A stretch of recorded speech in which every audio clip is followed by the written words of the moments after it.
Good morning and good afternoon. Welcome to another episode of Before Coffee.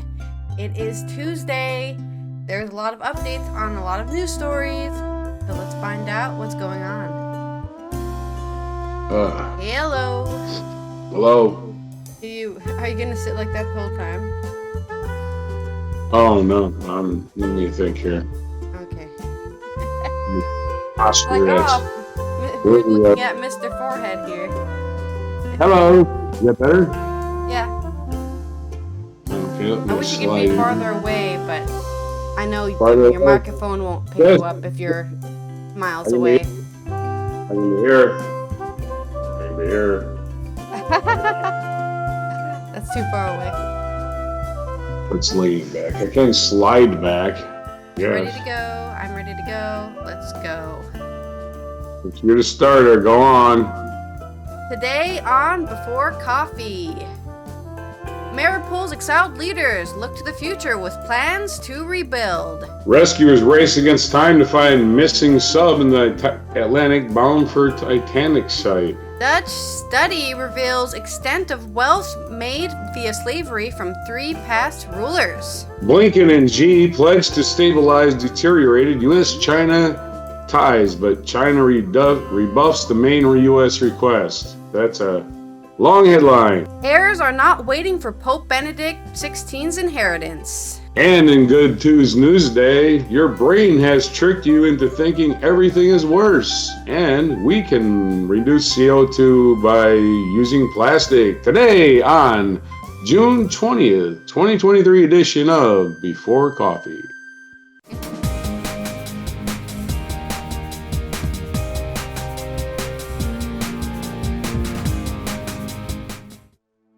Our first news story is about Mariupol's exiled leaders in Ukraine. A tram glides past cyclists and pedestrians making their way along the green and pleasant streets. A submerged diver swims in clear waters by an underwater research center, while families enjoy a picnic at the nearby beach, gazing over the yachts in the distance as they enjoy the afternoon sun. It's a vision of a thoroughly modern coastal city. 2 strangely familiar images in the bundle of architectural drawings hint at the identity of this place and its dark and troubling recent past. There is a memory-centered dram, an amphitheater overlooked by a towering steel and glass structure in the shape of what was Mariupol's elegant drama theater. And then, on the following page, an industrial works given over to nature, now described as the Azovstal Memorial Park. In the first location, it is estimated more than 600 men, women, and children seeking shelter from the bombs and carnage died in a Russian air attack on the 16th of March last year.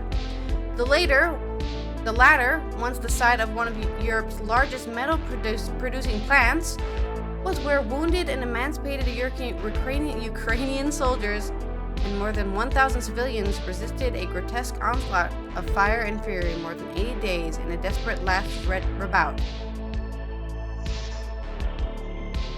The 2 sketches feature in a presentation put together by 4 architectural firms for what is being called the Mariupol Reborn, an initiative led by Vadim Boychenko, the mayor of the city since 2015, who lives in exile in Dnipro, 200 miles to the north.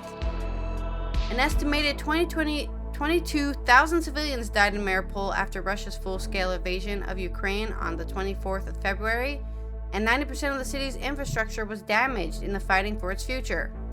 Half of all the apartment blocks were destroyed, as well as 69 schools or colleges and 15 medical institutions, including, infamously, Maternity Hospital No. 3, where 4 people were killed in a strike on the 9th of March. A city of 500,000 people today is down to 120,000. Wow. Yeah, okay. But they're there to save the Russian people by killing them all, sending them to heaven straight away. The Kremlin, now in control, claims Russia is rebuilding. A video was produced of Vladimir Putin allegedly visiting new apartment blocks in Mariupol suburbs in March. The claims were rather undermined by Putin's peculiar appearance. He allegedly employed doubles and a voice that could be heard in the background. "All this isn't true," an identified woman shouted. "It's all for show." Boychenko says maybe 1% of what was destroyed has been rebuilt by the Kremlin, and then only to sate the Russians' TV audience. Mariupol Reborn, with funding from Rinat Akhmetov, one of Ukraine's richest business leaders, and organizations such as USAID and the European Bank for Reconstruction and Deployment has, he says, a genuine vision to build a new city on the ashes of the old, albeit smaller than it was. It will accommodate between 200,000 to 250,000 people initially, with the city's capacity to be increased over the years should the people choose to return. The expectation is that Mariupol will be home to 3,500 people in time. The plans, which will be formally unveiled and discussed on a 2-day conference in Lviv, is Western Ukraine. Starting on 28th June, our ambitions will require our ambitious. Okay, that was a really weird sentence. The plans are ambitious, okay? And they will require billions of dollars, an estimated $14.5 billion over the 15 years to put into action.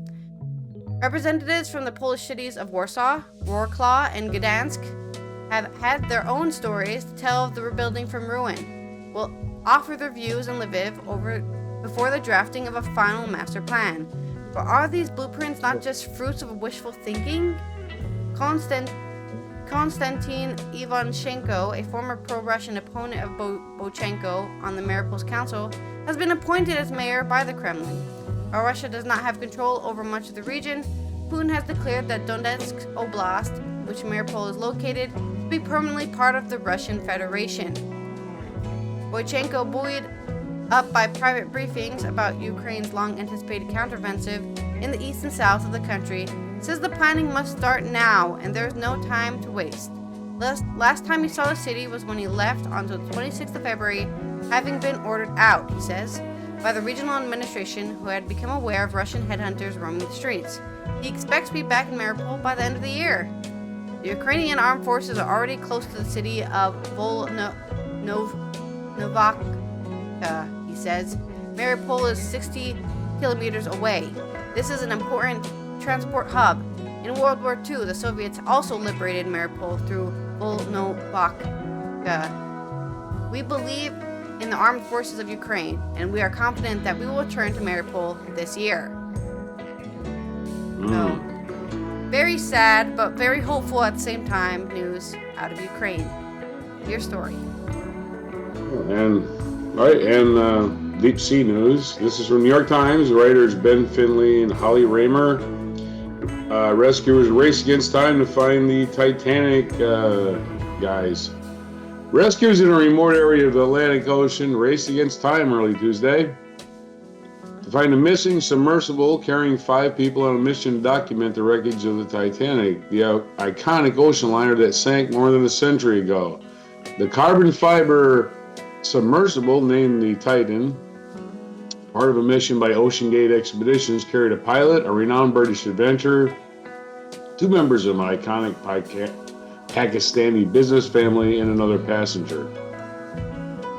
Authorities reported the vessel overdue Sunday night about 435 miles south of St. John's, Newfoundland, according to the Canada's Joint Rescue Coordination Center. Every passing minute, however, puts the Titan's crew at greater risk. The submersible had a 96-hour oxygen supply when it put in the sea at roughly 6 a.m. Sunday, according to David Concannon, an advisor to OceanGate. Let's see, 96 hours is 4 days, so that's till Thursday, I guess.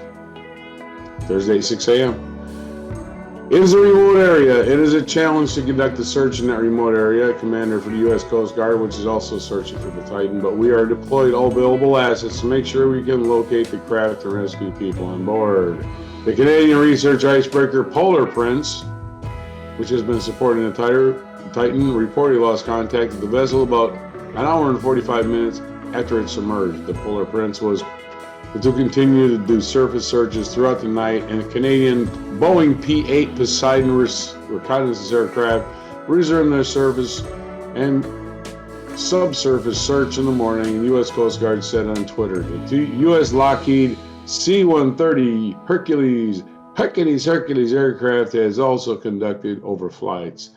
Ship tracking satellite data from marinetraffic.com analyzed by the Associated Press, showed the Polar Prince some 430 miles southeast of St. John on Tuesday morning. The Bahamas flagged cable layer Deep Energy was nearby as well, likely assisting in the surface search. In an earlier email to DAP, Kincannon said he was supposed to be on the dive but could not go. He said officials are working to get the remotely operated vehicle that can reach a depth of 3 to 7 miles to the site as soon as possible.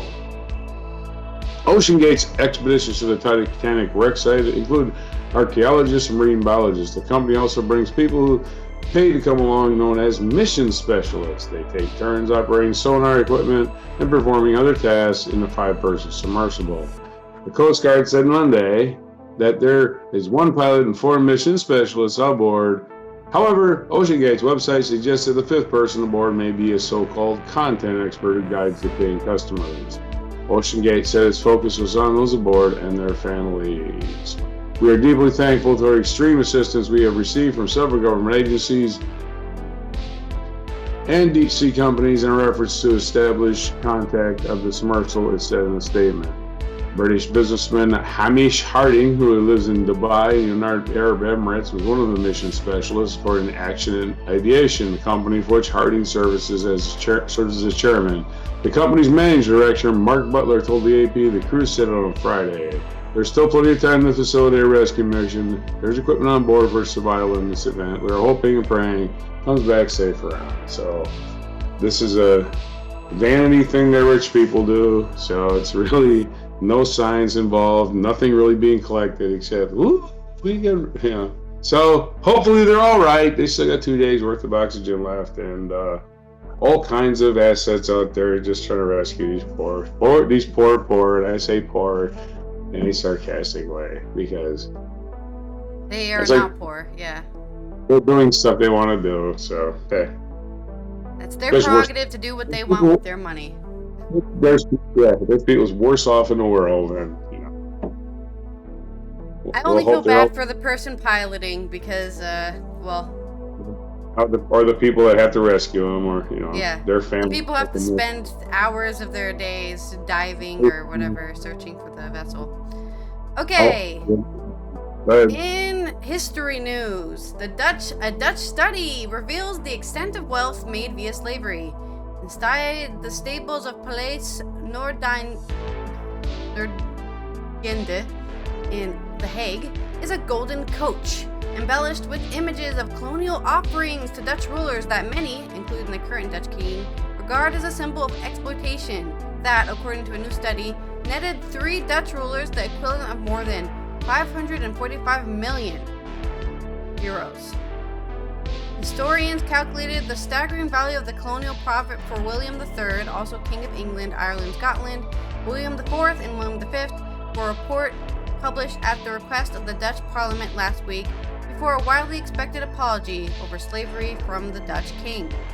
The study, State and Slavery, is the first to quantify the financial value to the Dutch House of Orange-Nassau of colonial trade that included enslaving at least 600,000 African men, women, and children between 660,000 and 1 million people from Asia to be tortured, exploited, and robbed of their freedom and their names. It is a legacy for which William Alexander is expected to present a formal apology in Amsterdam's Oosterpark on the 1st of July, the festival of the Ketty Kotti, breaking of the chains, 150 years after Dutch slavery in effect ended. William Alexander is the king of the Netherlands, by the way. I don't know why. I guess maybe he doesn't like being called King William Alexander, or maybe it's illegal for British publications to call anybody else a king. But they're king, I guess. But he is the king of the country. There's like a whole thing about it. The 545 million equivalent euro equivalent exceeded the money that the rulers, known as stadhouders, took as heads of the state and military. Between 1675 and 1770, which was called the Golden Age, by the way, William III netted 1 million guilders. He shared in his share of profit from the Dutch East India Trading Company, the equivalent of 119.60 million today.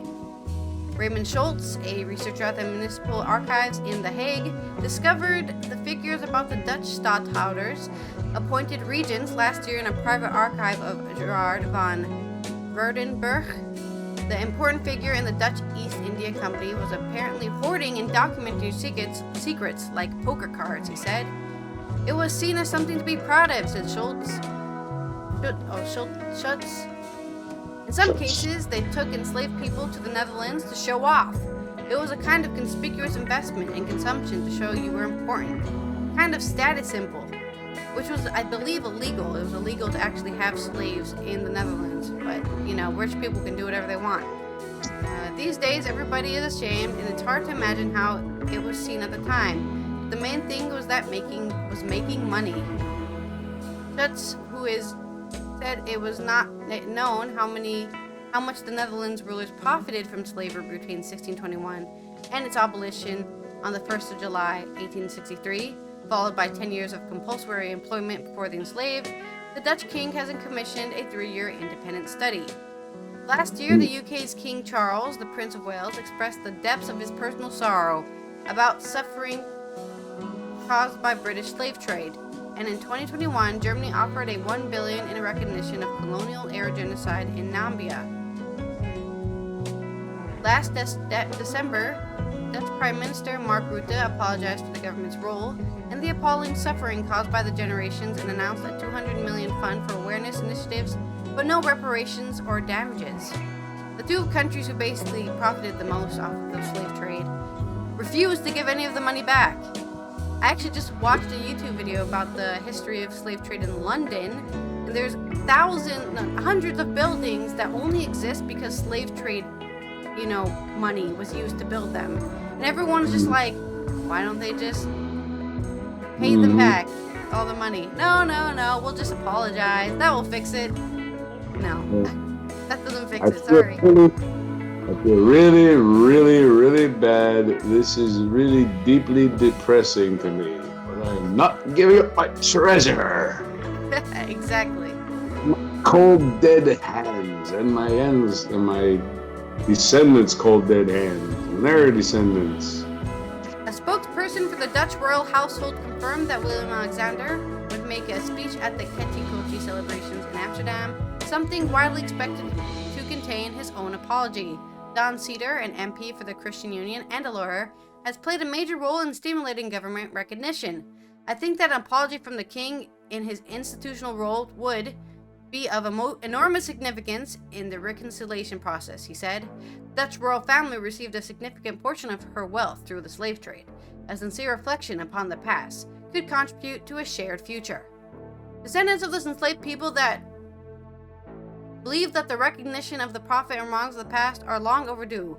According to Linda Nooitmeer, president of the National Institute of the Dutch Slavery Past and Legacy, NINC, whose surnames mean never again. Oh yeah, Nooitmeer. Nooitmeer means never again. Okay. Their last name is actually never again. The symbolic value of the king is so great that an apology is not just valued, it is self-evident, she said. In 2019, an investigation showed that 5% of Dutch GDP in 1770 came from slavery. What the community thought seems to be true. Roy Kaikousi Groenberg of the Honor of Recovery Foundation, a Dutch Afro-Surinamese organization, was one among many to take to the government court last year to demand a careful apology. It would mean that the king, in the name of the monarchy and the Dutch head of state, underlines a kind of recognition, he said. I'm not a psychologist, but I think the apology will be the start of another era, that it will bring a kind of peace. The relatives of the victims of slavery are right now confronted with the consequences of that behavior. Racism, discrimination, being undervalued, Black Pete, a festive tradition in the Netherlands in which you dress up in blackface. If people in the Netherlands truly realize that what happened and what still needs to happen, I do not think they will lack the will. The Golden Coach may be retired until the Netherlands is a land of real equality, according to the king, but one way of achieving this in classic Dutch style is by sitting at a table. You know what you could also do? Sell the coach, melt it down, and then give that money to the enslaved people. Just an idea here. Just an idea. Nothing that- Fame. Who cares about some stupid golden coach? I don't. Yep. But I'm not Dutch, so I wouldn't care if the America had a golden coach. I'd be like, what is that for? Isn't that kind of tacky? The aim is to bring people closer together, said spokesperson. We want to increase awareness of the internal consequences of a slavery past that sits in a collective archive of us all. Black, white, and colors in between. Sharing personal experiences, we share a society. We are people and we need to come together. Easy for them to say they're not getting discriminated against.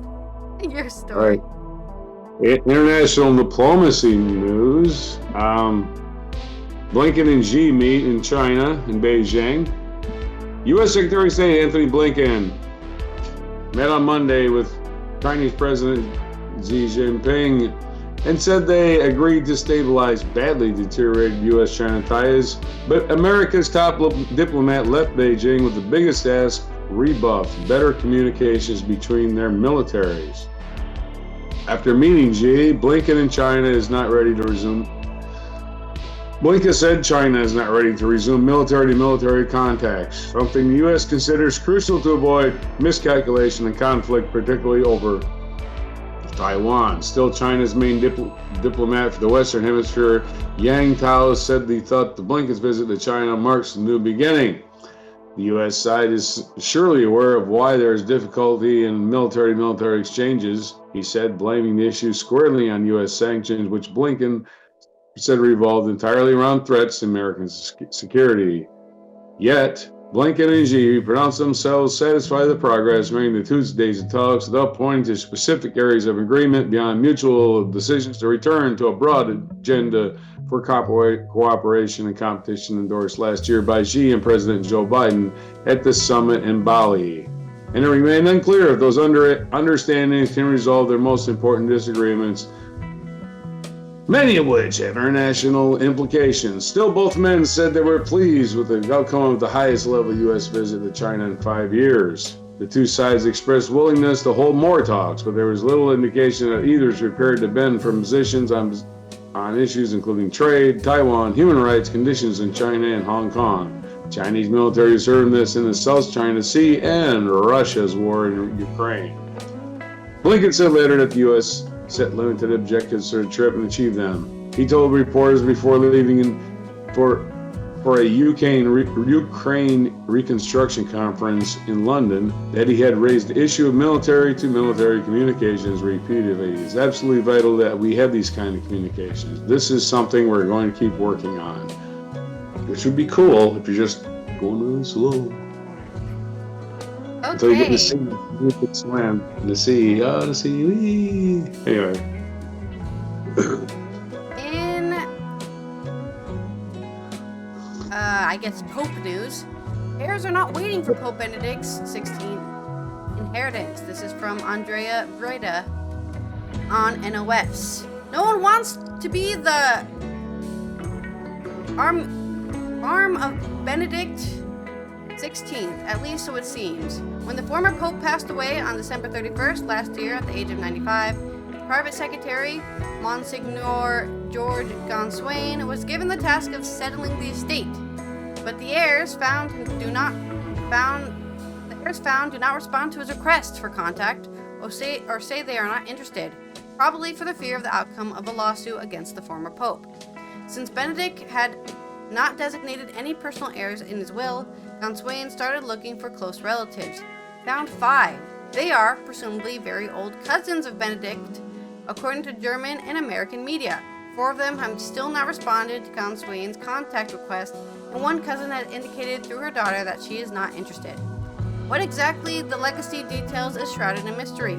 German theologian Joseph Ratzinger, as Benedict was actually called, worked as a professor at a university in his younger years. As archbishop and cardinal, he received a not exceptionally high, but still comfortable income. He wrote numerous books, including during his papacy, many of which have sold very well. But the Gonswain explains the royalties from this are not part of his estate. Any amount of money in his bank account, Gonswain does not want to reveal how much that exactly is. The reason that the heirs do not respond or firmly reject the inheritance is probably related to the risk that they could be ordered to pay damages in a lawsuit involving Benedict XVI. A 39-year-old man accuses Joseph Ratzinger of covering up abuse of a priest in the 1980s. After suspicion of abuse, the priest was transferred to the Archdiocese of Munich and Freising when Ratzinger was archbishop there. He received some therapy and was then allowed to return to work. Until 2010, he was able to continue committing sexual abuse. He was not removed from priesthood until 2022. So, he's fixed, and then he just continued doing crimes. Wow, great. In early 2022, an independent research report was published in Germany by a law firm into sexual abuse in the Archdiocese of Munich and Freising.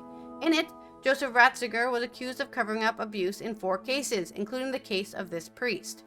The Pope Emeritus denied by letter having been present at the meeting in question in 1980, when it was decided to accept the priest in question from another diocese.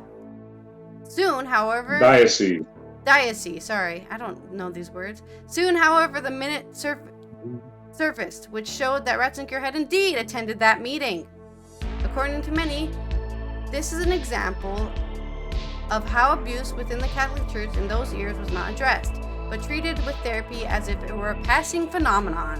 It was a systematic denial of the seriousness of the abuse and covering it up to protect the reputation of the Roman Catholic Church. The man who is now suing says he was a victim of the priest who committed abuse in the 1990s. He is suing the Archdiocese, the priest, and 2 former archbishops. He wants 300,000 euros from the Archdiocese and 50,000 euros from Benedict XVI's heirs. Whether the case against the former pope will stand without armies will have to be decided by the judge.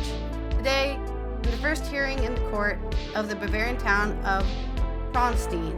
Last night, the court announced that only cases against the Archdiocese, the priest, and another former archbishop are now being heard there. The case against Benedict has been temporarily suspended due to lack of proof. So, there you go. That's your update on the Benedict problem, I guess. And on to your next story. Okay, this is an opinion piece by the New York Times. It's called Your Brain Has... This is on Good Tuesday News Day.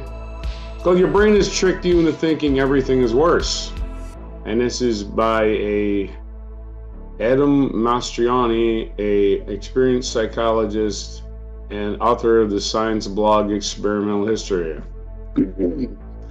Perhaps no political promise is more important or universal than the vow to restore the golden age, from Caesar Augustus to the Medicis and Adolf Hitler, from President Xi Jinping in China to President Bong Marcos Jr. of the Philippines, to Trump's Make America Great Again, and Joe Biden's America is Back. Leaders have gained power by vowing to return to the good old days. What these political myths have in common is an understanding that the golden age is definitely not right now. Maybe we've been changing from angels into demons for centuries, and people have only now noticed the horns spouting from their neighbors' foreheads. But I believe this is a bug, a set of cognitive biases in people's brains that causes them to perceive the fall from grace even when it hasn't happened. I and my colleague Daniel Gilbert at Harvard have found evidence for that bug we recently published in the journal Nature. While previous researchers have theorized about why people might believe things have gotten worse, we are the first to investigate this belief all over the world, to test its veracity and explain where it comes from. We first collected 235 surveys with over 574,000 responses total, and found that overwhelmingly people believe that humans are less kind, honest, ethical, and moral today than they were in the past. People have believed in this moral decline at least since pollsters started to ask about it in 1949. They believe that in every single country that has ever been surveyed, 59 and counting. They believe that it has been happening their whole lives, and they believe it's still happening today. Respondents of all sorts, young and old, liberal and conservative, white and black, consistently agreed the golden age of human kindness is long gone. We also found strong evidence that people are wrong about this decline. We assembled every survey and asked people about the current state of morality. Were you treated with respect all day today? Within the past 12 months, have you volunteered your time into a charitable cause? How often do you encounter incivility at work? Across 140 surveys and nearly 12 million responses, participants' answers did not change meaningfully over time. When asked to rate the current state of morality in the United States, for example, people gave almost identical answers between 2002 and 2020, but they also reported a decline in morality every year. Other researchers' data have shown moral improvement. Social scientists have been measuring cooperation rates between strangers in lab-based economic games for decades. And a recent meta-analysis found, contrary to authors' expectations, that cooperation has increased 8 percentage points over the past 61 years.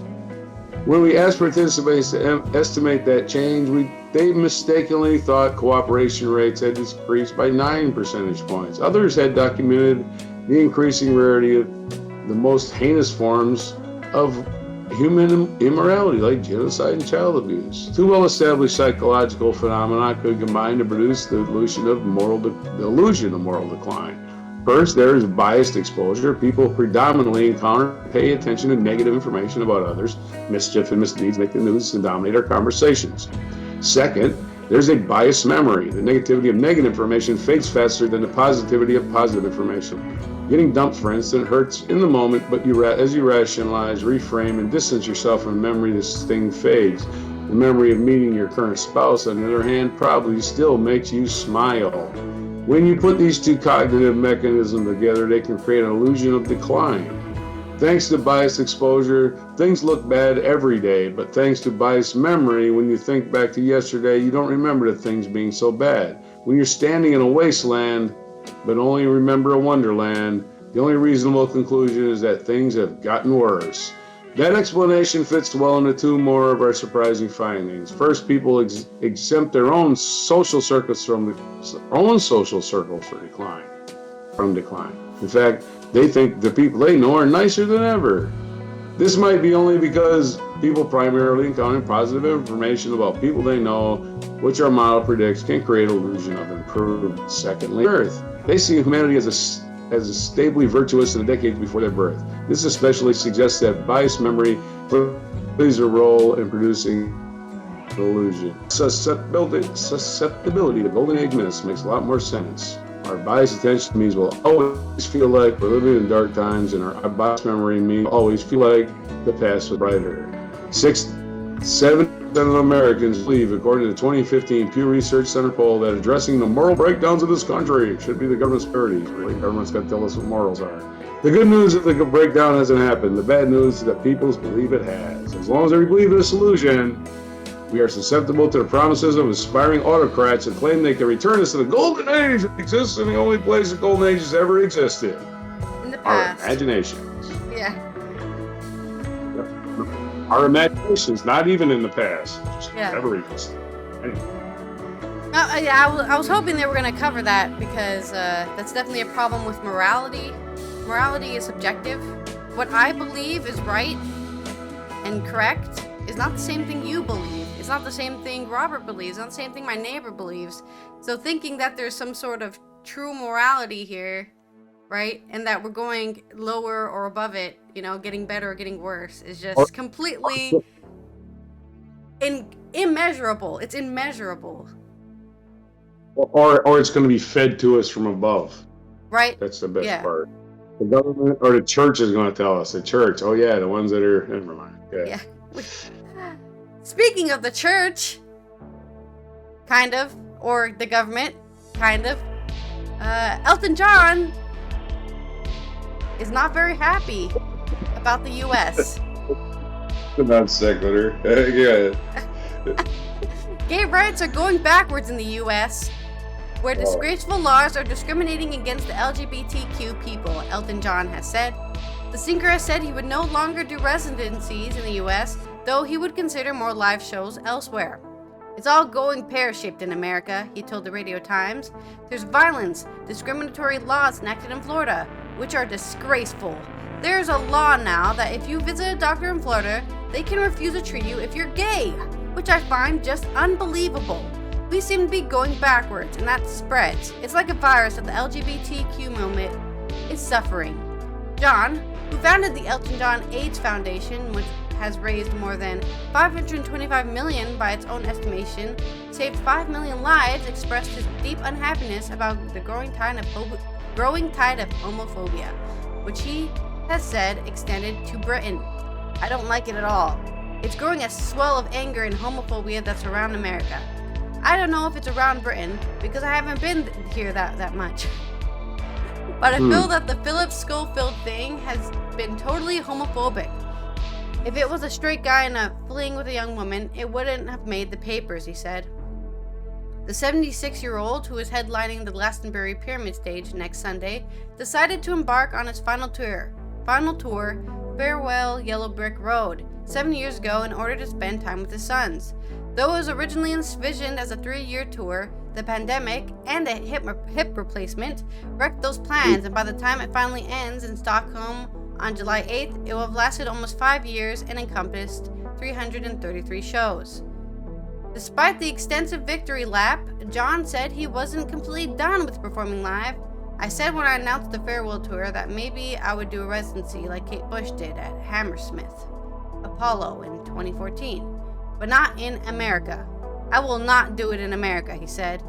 John has sold about 300 million records in a career spanning more than half a century and is the highest grossing solo artist of all time, with his earnings totaling $1.898 billion, according to the Billboard magazine. In recent years, he has found chart success through collaborations with contemporary hitmakers such as Britney Spears and Dua Lipa, which he called the incredible boost to his later career. The veteran musician, who became a larger-than-life public figure in the 1970s and developed a reputation for excess, immortalized in the 1997 documentary Tantrums and Tiaras by his husband, David Furnish, is now performing at Glastonbury for the first time. It's the only real important festival for me in the world, to be honest. It's all about music, he said. Some American ones are good, but some are a bit posy. Glastonbury gives a new acts a chance. John has never been shy about speaking his mind. His 2019 memoir, Me, was full of anecdotes of encounters with leading public figures, including once pelting Bob Dylan with oranges for not knowing how to play charades. Bob Dylan didn't know how to play charades? Last year, he announced he would no longer use Twitter after a change in its policy that he said would allow misinformation to flourish unchecked. When asked what he would like to be remembered for, John, who champions new artists on his Rocket Hour radio show on Apple Music, said it was for being kind and helpful to musicians, before revising his answer to wanting to be a great father. The hardest thing in the world is to be a good parent, he said, and I never thought I would be a parent. But I love the challenge of it. It gives me so much joy and pleasure to be with those boys and David. It's just phenomenal. Phenomenal. I couldn't say phenomenal. That's a really short, just he's disappointed. He's sad. I saw a tweet the other day where people were going, why can't gay people be more like Elton John and some other just like normal looking guys, right? And then everyone's like, Elton John is not a normal looking gay guy. And then they posted all the pictures of him in like freaking crazy costumes. Like, stop street washing Elton John, okay? He is gay. He's not some sort of, normal dude. No, he's flamboyant. Stop acting like Elton John is not a flamboyant gay guy. That's really weird. All these guys are all only worried about one thing. They're worried about that they're gay. That's it. That's why they're homophobes. Yep. Come on, I might be secretly attracted to men. Dude, it's okay if you're secretly attracted to men. Just accept it. All right. All right, then. Let's go on this day in history. 1789, locked out in a meeting of a hall of Versailles, the deputies of the Third Estate in France congregated on a nearby tennis court and took an oath not to separate until a written constitution had been established, known as the Tennis Court Oath. If anybody asks you what that was, that's what that was. If you get that on a Jeopardy question. 1837, with the death of William IV, Victoria became the Queen of the United Kingdom, and during her reign, the country became the world's most powerful empire. British in 1861, British biochemist Frederick Llewellyn Hopkins, who won the share of the 1929 Nobel Prize, was born in Eastbourne, East Sussex. In 1887, German data scientist and poet Kurt Schwitters, who is best known for his collages and relief constructions, was born in Hanover. In 1893, following a trial that was a national sensation in the United States, Lizzie Borden was acquitted of murdering her father and stepmother, but she's still in that poem. In 1903, American automobile racing driver Barney Oldfield accomplished the first mile-a-minute performance in a car at Indianapolis, Indiana. A mile a minute, 60 miles an hour. Big event, 1903. Okay. 1905, American playwright and screenwriter Lillian Hellman, whose dramas forcibly attack injustice, exploitation, and selfishness, was born in Louisiana, New Orleans, Louisiana. 1928, American jazz musician Eric Dolphy, virtuoso improviser on woodwinds and major influence in free jazz, was born in Los Angeles. In 1967, Australian actress Nicole Kidman was born in Hawaii. Well, she's Australian, but she's born in Hawaii. Doesn't that make her American? All right. Steven Spielberg's thriller Jaws was released in theaters, and it was a huge success, essentially creating a genre of blockbusters. On this day in 1975, in 1992, a new constitution went into effect in Paraguay, signaling the end of military rule established in the 1950s by Alfredo Stroessner. In 2002, Atkins versus Virginia, the Supreme Court ruled that the imposition of the death penalty in cases involving intellectually disabled defendants violated the Eighth Amendment's protection against cruel and unusual punishment.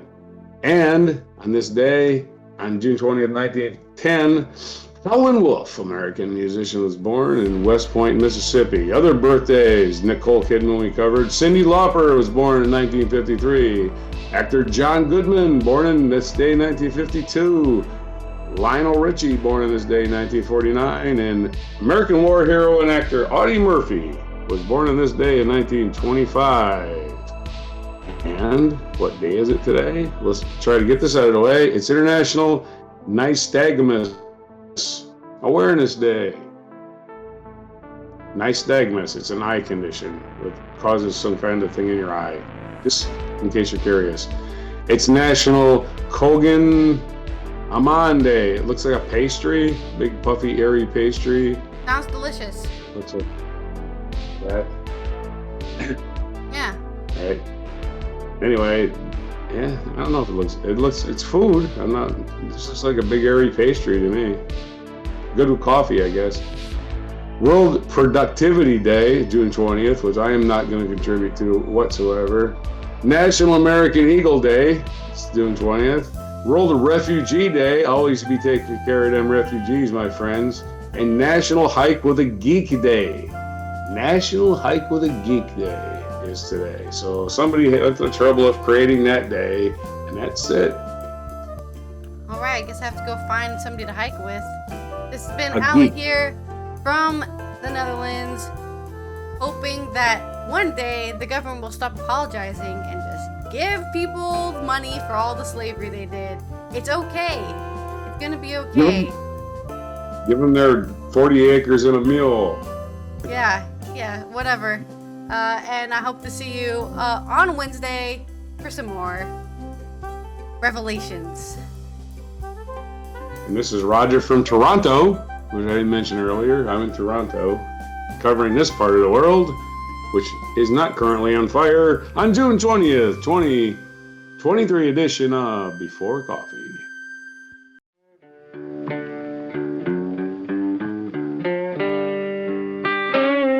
Be sure to hit the like, subscribe, and notify buttons, and follow our other channels, Toxic Alley, History of Gravy, and Scratchy Old Records.